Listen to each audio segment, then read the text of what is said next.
Assalamualaikum warahmatullahi wabarakatuh. Halo, semoga kalian selalu dalam keadaan sehat, semangat, dan bahagia. Pada pertemuan kali ini kita akan belajar materi mengenai ilmu pengetahuan alam tentang faktor-faktor penyebab gangguan dalam organ pernapasan dan juga beberapa penyakit atau gangguan dalam organ pernapasan. Kemarin kita sudah mempelajari tentang mekanisme dan juga beberapa organ pernapasan pada manusia dan juga pada berbagai macam jenis hewan. Pernahkah kalian ke kota? Misalnya ke Surabaya? Pernahkah kalian membandingkan bagaimana kualitas udara di perkotaan yang padat penduduk dan juga banyak kendaraan bermotor dengan kualitas udara di desa? Apa kalian merasa ada perbedaan kualitas udaranya? Ya, tentu. Biasanya udara di kota itu cenderung lebih panas dan juga banyak mengandung asap pabrik maupun asap dari kendaraan bermotor. Sedangkan udara di pedesaan itu lebih sejuk dan asri. Untuk lebih jelasnya, yuk kita simak video berikut ini. Indonesia termasuk negara dengan polusi udara yang tinggi. Polusi adalah zat yang mempunyai efek berbahaya atau beracun pada lingkungan. Apakah kalian tahu bagaimana polusi mempengaruhi badan kita?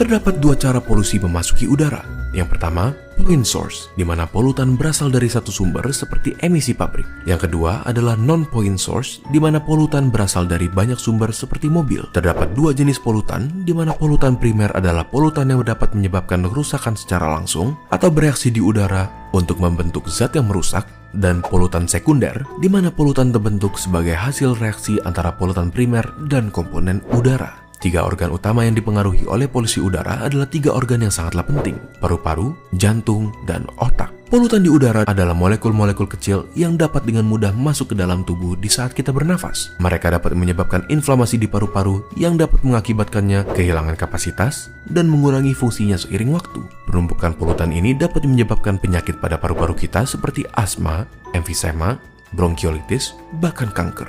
Terlebih lagi, molekul buruk ini bisa masuk ke aliran darah, seperti membuat jantung kita stres dan bekerja lebih keras untuk berusaha menyediakan tubuh dengan jumlah normal oksigen. Molekul-molekul ini bisa menyebabkan inflamasi dan konstriksi pada pembuluh darah, yang bisa juga menyebabkan stroke jika pembuluh darah yang terlibat berhubungan dengan otak. Selain itu, molekul-molekul ini bisa memecahkan plak yang sudah terbentuk sebelumnya di pembuluh darah akibat pola makan yang tidak sehat dan mengakibatkan blokir pada pembuluh yang terlibat. Hal ini dapat menyebabkan kondisi yang mengancam nyawa seperti serangan jantung maupun stroke. Biasanya, mereka yang rentan terhadap masalah kesehatan akibat polusi udara adalah mereka yang mempunyai kondisi pada jantung dan paru-paru, ibu-ibu hamil, pekerja di luar ruangan, orang tua, anak di bawah umur 14 tahun, dan atlet yang berlatih di luar ruangan. Jadi, bagaimana cara kita menghindarinya? Berikut adalah 5 tips dari WHO. Pertama, batasi berjalan di jalanan yang sibuk, dan jika membawa anak kecil, angkat mereka supaya berada lebih tinggi dari posisi knalpot. Kedua, batasi menghabiskan waktu di daerah yang ramai kendaraan seperti lampu merah. Ketiga, jika kalian berolahraga, lakukanlah di daerah yang lebih tidak berpolusi. Keempat, batasi penggunaan kendaraan seperti mobil di hari yang berpolusi tinggi. Dan yang terakhir, jangan membakar sampah karena asapnya dapat merusak kesehatan kita. Mari kita sama-sama melakukan peran kita dalam menjaga lingkungan, agar lingkungan pun bisa menjaga kesehatan kita. Bagikan video ini ke teman kalian untuk ikut mengajak mereka menghargai lingkungan demi kesehatan. Jika ada topik yang kalian ingin kami bahas, kalian bisa tulis di kolom komentar untuk kami lihat. Terima kasih dan sampai ketemu di video berikutnya.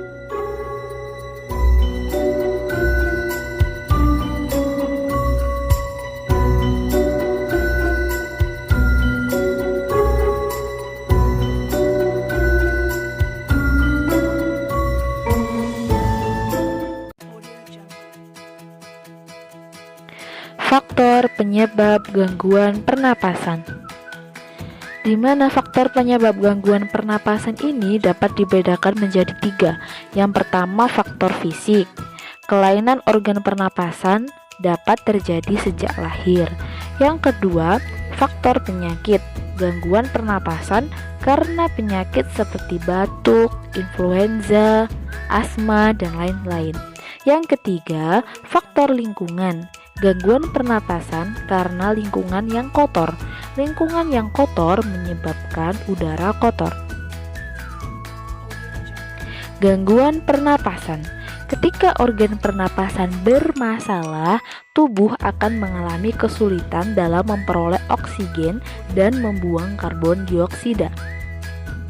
Jika ini terjadi, maka kinerja berbagai organ tubuh akan terganggu.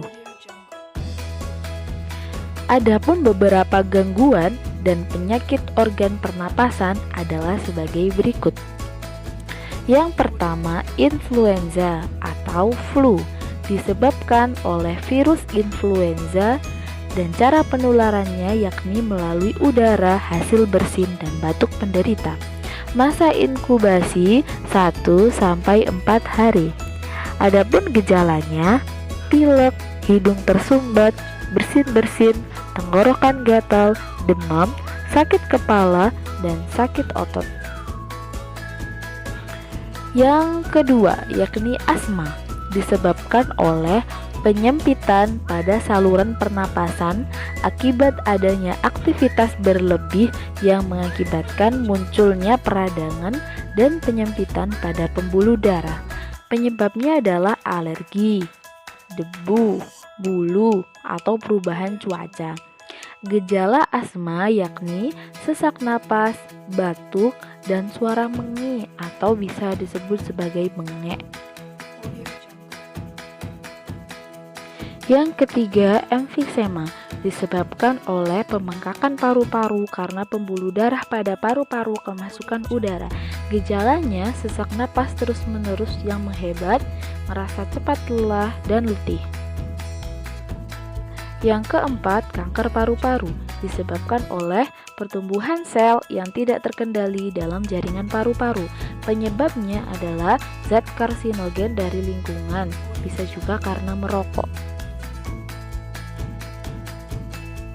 Yang kelima, tuberkulosis atau biasa disingkat dengan TBC disebabkan oleh penyakit menular disebabkan oleh Mycobacterium tuberculosis. Penyebabnya, bakteri tersebut menimbulkan bintil-bintil pada dinding alveolus. Akibatnya, paru-paru menguncup atau mengecil. Penularannya itu melalui udara, terbawa saat seseorang atau penderita mengalami batuk, kemudian mengeluarkan dahak. Yang keenam, bronkitis disebabkan oleh peradangan pada selaput lendir bronkus. Penyebabnya juga bisa karena merokok, polusi udara, dan udara dingin. Akibatnya mengalami sesak napas. Adapun gejalanya antara lain demam dan menghasilkan lendir yang menyumbat batang tenggorokan. Yang ketujuh, faringitis disebabkan oleh peradangan pada faring, infeksi virus akibat infeksi bakteri, radang tenggorokan, alergi, refluks, asam lambung. Gejalanya rasa sakit ketika menelan.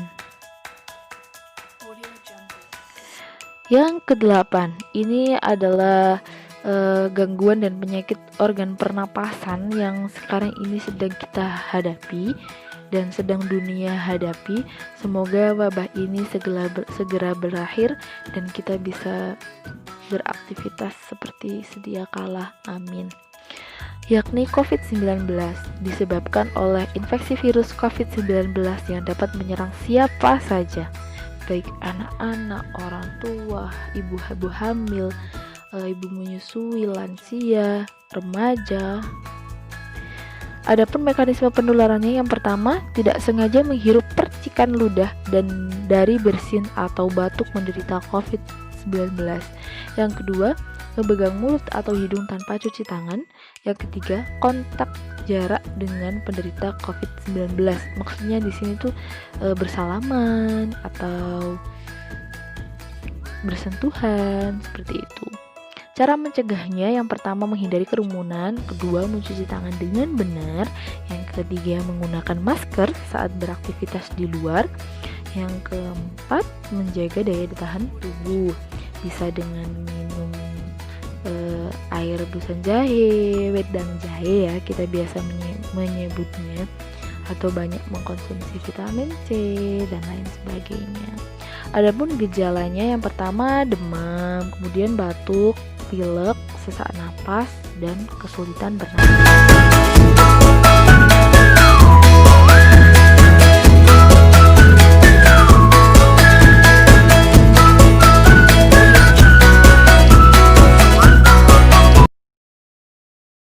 Demikian pembelajaran materi IPA subtema 2 tema 2 kali ini.